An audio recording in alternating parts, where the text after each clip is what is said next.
Awesome. All right. Well, welcome guys to the session on practical things that work in the classroom. And so we're going to start off with a talk that I'm actually looking forward to listening to here. And so it is by Trefor Bazett at I think it's University of Victoria. Is that correct? Mm-hmm. Perfect. All right. And so please take it away. The floor is all yours. Thank you, Terrence. I really appreciate that. And thank you everybody for being here. It's been a good conference so far. And I'm excited to share a little bit about my experience, because I have a kind of weird experience, a kind of special experience in my opinion, because I have two roles these days. I'm a professor, as many people are, some involved in teaching, but about 4 years ago, I started uploading some of my math videos to YouTube. I was teaching an online course at the time, and I was just like, I'll just throw the videos that I'm teaching my students on YouTube.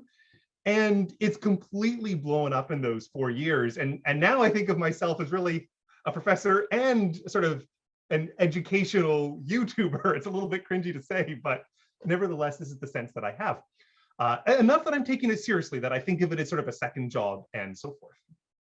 And one of the things that's come out of this experience of being on YouTube and being a professor is I've noticed that there's a lot of similarities between the skills that you need in these two different disciplines, but also some really important differences.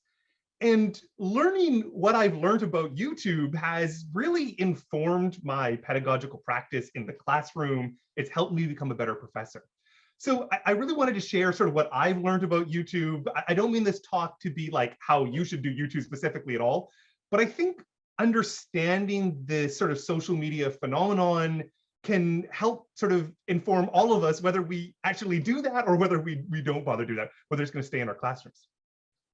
Okay, so just a few sort of high level similarities and differences. So the first thing is, a professor has a very limited scale, and I don't mean this in a bad way, as we'll see in the coming bullet points, but in a professor in my large classes, I might teach, say, 250 in one class, and in a small class, I might teach, I don't know, 20. In contrast with YouTube, the scale is just many, many orders of magnitudes more than that. So this is what my YouTube channel sort of looks like, Dr. Trefor Bazett, if you want to check it out. Currently, I'm sitting at 176,000 subscribers, which is just like this mind-bogglingly large number to me. Like, more people watch my math videos in a day than my university of 20,000 students has. So it's just sort of this crazy number. But with that massive reach, it's very, very shallow. And the idea is that if you're a professor and you're in your classrooms, well, you're going to be with them for maybe 30 or 40 hours in the class. You'll have office hours. They're going to be working through assignments that you scaffolded. They're going to have all of these relationships with you and the content you do that goes really deep, as deep as it can over the course of one semester. With YouTube, well, yeah, it's a huge number of people. Probably a bunch of your students have watched me, or perhaps more likely some of the larger YouTubes. I'm actually relatively small. There's one math YouTuber, for example, Through Blue and Brown, who's 4 million subscribers. It's absolutely insane. Probably your students are watching these YouTubers, at least a good number of them. But very, very shallow, perhaps maybe only a few minutes here and there, or a few minutes once. And so the ability to really sort of inform and change the student's perspective becomes limited. A few other details. First, very important, a professor creates a multilateral environment where you can interact with the student and they can interact right back with you. They can ask questions, they can have student-student interactions, questions to the class. There's so many different ways that we can make connections. And it's a tiny little bit of that on YouTube, but the truth of the matter is mostly it's just someone sitting back and passively watching you perform your mathematics to them. There's very little dialogue. Yes, there's comment sections, but these are very, very small and sort of inconsequential. And then the final thing, and this is going to be quite important, is that with a professor, you can control a large parts of the learning environment and influence many, many things, like, for example, how students, to a degree, how students are using the different resources that you're creating and putting up there. But on YouTube, you really can't. I often have comments, something that says like this: I watched every single one of your videos in your discrete math playlist over the weekend. Now I'm going to ace the final exam. Well, I don't recommend that. That's a terrible way to learn mathematics. Just watch a ton of videos in a short period of time. You're not doing any practice or anything like this. So there's very little control over YouTube. And I say this because your students who are watching YouTube maybe watching YouTube in a way that is not effective for their learning or minimally effective for their learning. And that lack of control, the sort of outside of your portion, is important to recognize. Okay.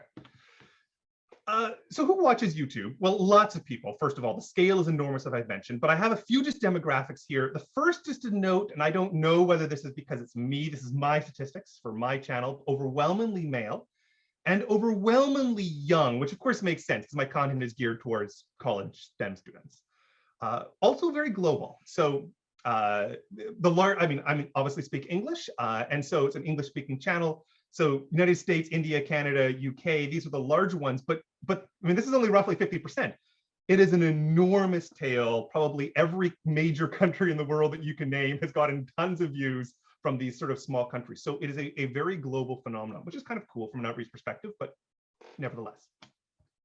Okay, so this is the part that I think is maybe sometimes not very well understood, but very important and has a lot of lessons for ourselves. So the first of all, you get views on YouTube because the algorithm provides them to people. So what does the YouTube algorithm care about?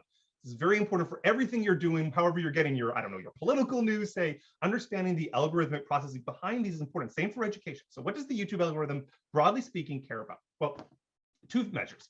The first measure is called click-through rate. This is the one I didn't think there was a lesson for my classes at the beginning, but now I really do. So click-through rate says, if they're showing the video, do you click on it? And the more people are showing the video and click on it, the more the algorithm will promote your video to a large number of people. Okay, so what does this mean? The only real information you have is you have the title of the video, and you have a little graphic that shows what the video is. And the point here is that to be a successful YouTuber, you really need to be kind of obsessive about having really effective titles and really effective thumbnails that draw people in. I'll give you one example. So, okay, this is a recent video, a recent thumbnail that I made for a video that kind of went viral, got 200,000 views. Now, if you're the mathematician here, we'd say, I would tell you that I was doing a video on fixed point iteration. I was going to talk about contraction mappings. I was going to talk about the Banach fixed point theorem. And as a mathematician, you'd be like, okay, whatever. But if you're a random person on YouTube who doesn't know any of those things, doesn't know why you should care, you probably have had the experience where you've mashed cosine a whole bunch on your calculator and seen that it gets to the same value. And so you see cos of cos of cos of cos. It's interesting. It gets people's attention. It sort of brings them in. And so when I think about this, the lesson for us as professors is, what can or should we be doing in our own classes that's sort of analogous to this? I mean, I don't think you should be sort of clickbaiting your students, but I now really focus, for example, on the first couple minutes of my class, inspiring and having something that kind of is really interesting and hooking, because I see how dominant that effect is on YouTube. And I try to think, well, what can I do in the classroom that grabs their attention the same way? Okay, so the first measure of why the YouTube algorithm click-through rate. The other one they care about is something called average view duration. Someone starts watching your video, how long do they watch that video for? This is extremely important, more important than click-through rate. There's several features about average view duration that become immediately apparent. And the first thing is, it's extremely important to have something what I call a hook. You click on the video, first 30 seconds, why should you watch this video? Is there something interesting? Is there a question? Is it showing itself to be useful to answer the exact question you're interested in? Because I'll show you what a standard video looks like on YouTube. This is a plot. It's kind of depressing. So this is that video I just showed you, the cosine of cosine of cosine video. As you can see, most people drop off within the first 30 seconds. This is very standard. Nothing I can do about this, but I can influence how much of a drop off it is. And then a slow drop off all the way throughout the video. And then, right near the end, when you start doing your outro, people leave. So the major reason why a video is successful for the algorithm, which doesn't mean it's good, it just means it's successful, is whether you can mitigate the extent of this drop off. And the gray curve shows sort of the collected average of all of my videos, and the pink is the specific one that I have here. So you can see it follows very much the specific curve. So this is what I'm talking about with our classes. We want to try to do what we can to be incredibly engaging in the first little bit, to set an interesting question that motivates the class. And I really try to focus on this a lot more than I ever previously did. Opposed to starting the class being like, okay, you all know you have a test, and let's pick up that calculation from last class, and so forth. It's just boring. You want something to inspire. Another example is sort of on the same idea of maybe getting this. This is an extremely popular video of mine. If you search for Bayes' theorem on YouTube, presumably I will be the first or second result. And I have this old 5-minute video here, got 500,000 views. Even though it's 5 minutes, even though it answers exactly the thing people are searching for, Bayes' theorem, it has a good for YouTube, but nevertheless depressing 52% retention rate, which means most people within a couple minutes are no longer paying attention. That's true for YouTube, but there's a lot of studies that indicate it's largely true for classes as well. I stay in the video domain. This is some statistic from a MOOC, a massively online course. And they find that for longer videos, even for people who are paying to be part of the class, for longer videos, the percentage that is viewed drops off very rapidly. I've seen some similar studies that show they ask students in an in-person class to start clicking buttons as soon as they start finding their mind dropping. And the majority has done this within the first couple of minutes. So have your hooks in place to be able to be engaging and to set up a real story. Now, I just said it, repeated myself, but being engaging throughout is extremely important. Periods in a video where you're just like going through a technical calculation, which are important, I'm not trying to dismiss them, or sort of dropping off sort of what you're sort of the interest of the video. As soon as I put those in, I immediately see it drops off in those retention graphs. And then finally, for me, where so much of my videos are about search, where people will search the specific mathematical topic and get my video, it really needs to be useful. Like it really needs to answer the actual question that you've done. And those three sort of measures are what I generally find lead to long viewingships and then lots of views. Okay. So collectively, the way I like to think of YouTube, and I think it's relevant for our classes too, is as an attention economy. It's more relevant for YouTube than our classes because on YouTube, you're right there and you could watch any other video in the world about any other topic, one of these biggest YouTubers who's got sort of all sorts of splashy, crazy things, giving out millions of dollars. You could watch that video or you continue watching your math video. It's an economy where the more views you get, the more attention you get, the more money you get, and people try to come up with the most sort of outlandish ways to get attention. This is what you are competing against, whether you want it or not, whether you think this is ridiculous, whether you wish this was not the case or not. This is what you're competing with, right there on your phones and every student who's in their class, thinking of ways to grab their attention. Similarly, one thing I really struggle with in my midlife crisis or whatever is this idea of edutainment, educational entertainment, which in some ways is what I do. Some of my videos are focused a lot on just pure education. They're the exact same video that I would give my students in my class and do. There's a lot of space on YouTube, which is just sort of like stuff in this STEM discipline that's meant to be entertaining. And this might come away a little bit nihilistic. You might be saying, well, hold on, I don't want to be in my classrooms just trying to be entertaining everybody. I don't want to be trying to grab their attention all the time. But this is what you are competing with.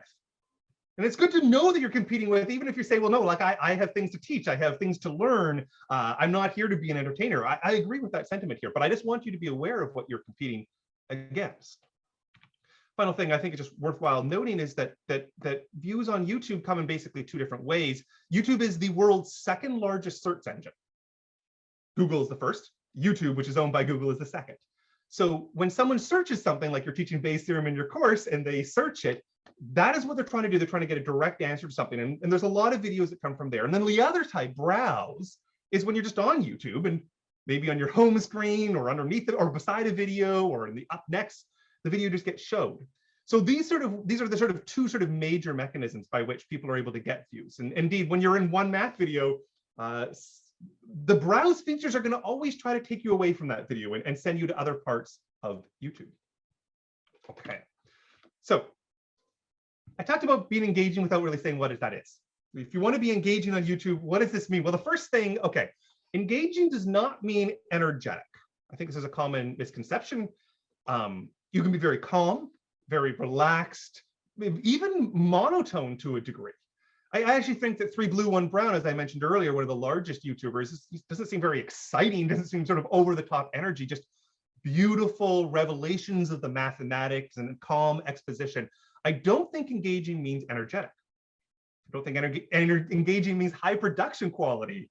Timothy Gowers is doing great stuff on YouTube. Relatively low production quality, the same as anyone would do teaching a Zoom classroom these days. Nothing fancy.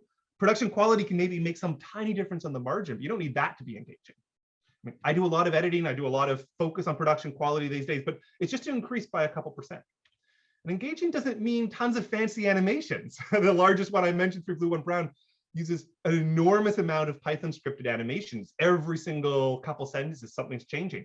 That's fine. It helps maybe a couple percent, but that is not what I mean by engaging. So many things go into engage. So what actually is that? I should stop with the T's. Well, first thing, I think it's just good to be personable.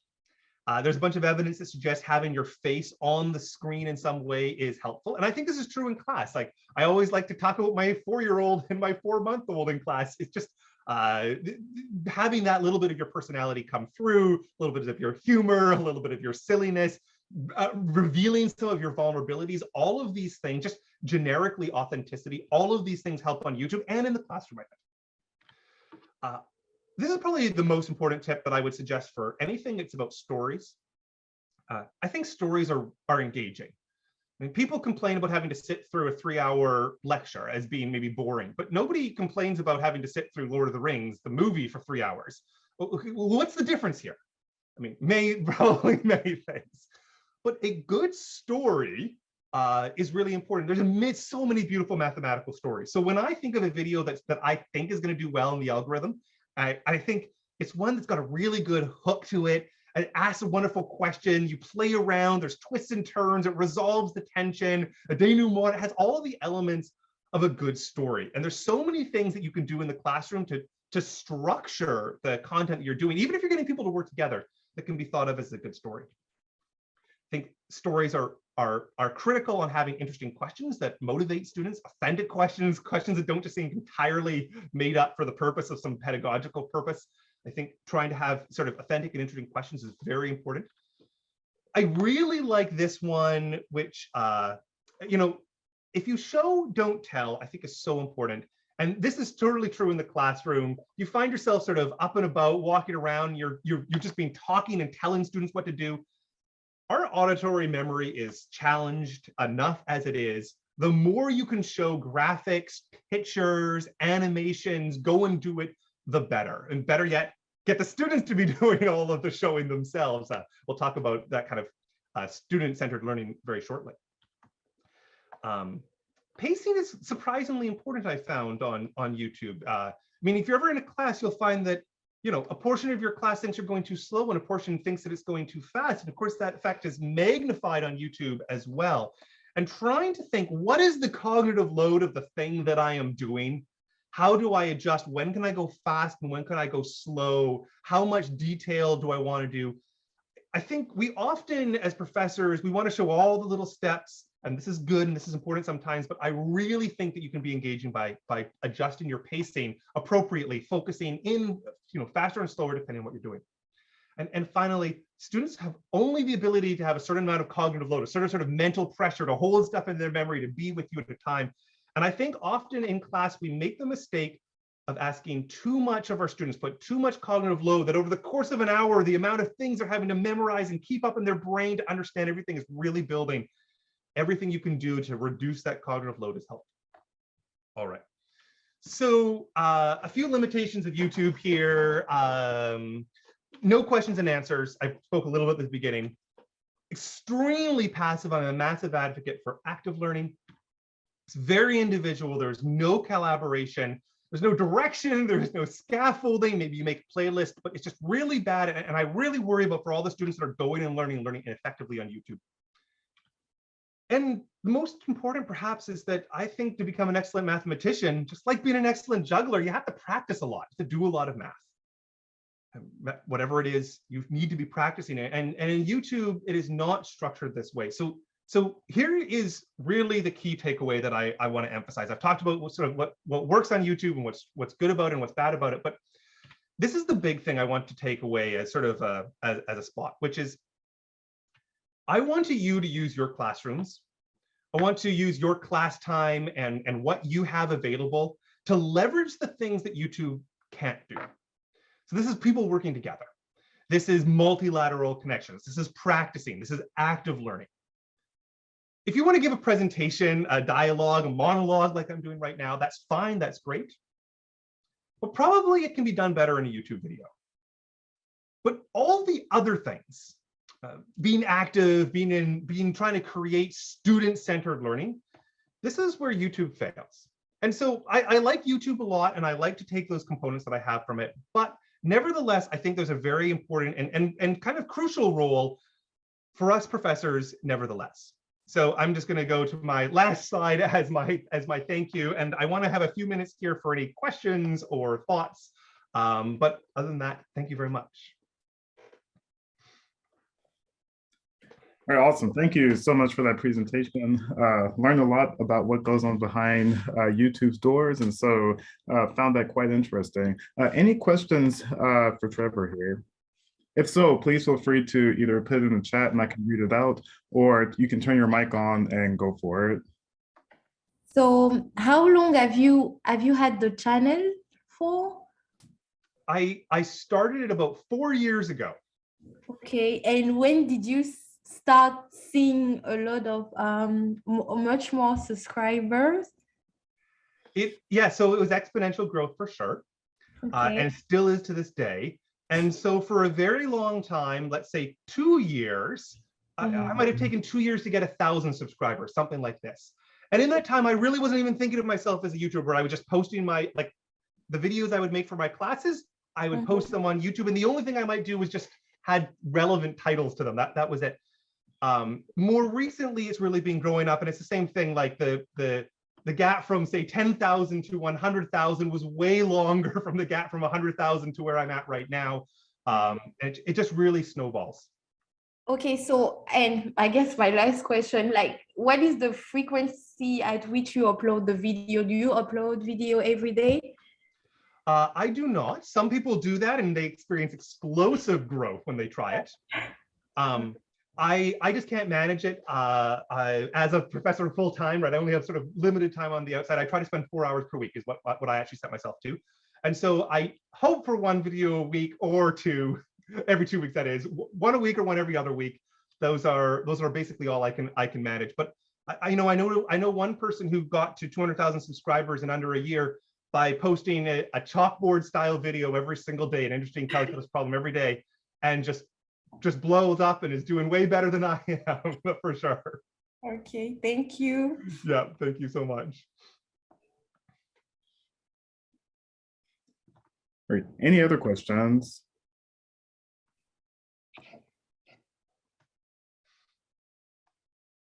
Okay, I actually do have one. You might have already mentioned this, and it's someone who is very recently, thanks to the pandemic, has gotten very involved with online teaching or teaching virtually or via video.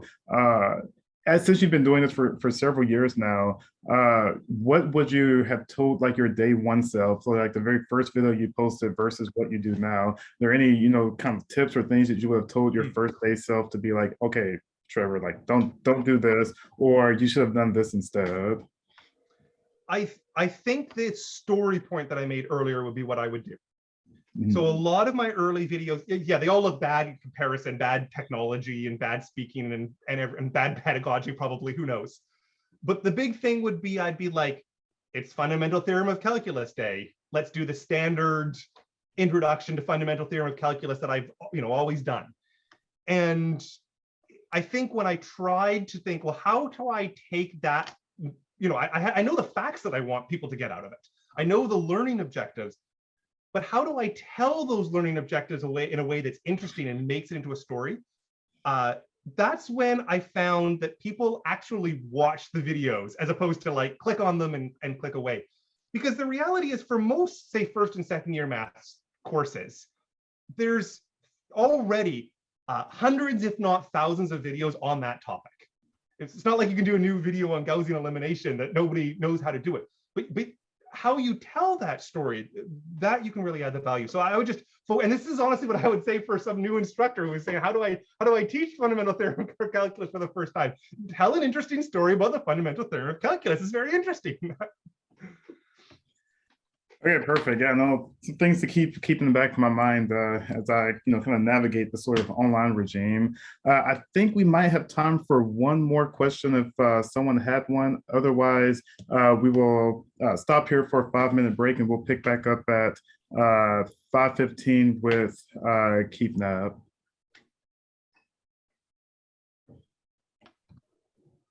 Okay, perfect. Trevor, thanks again. Really appreciate it. The time you took for the Thanks, talk. Terrence. I appreciate it as well. Yeah. Thank you, everybody. Awesome.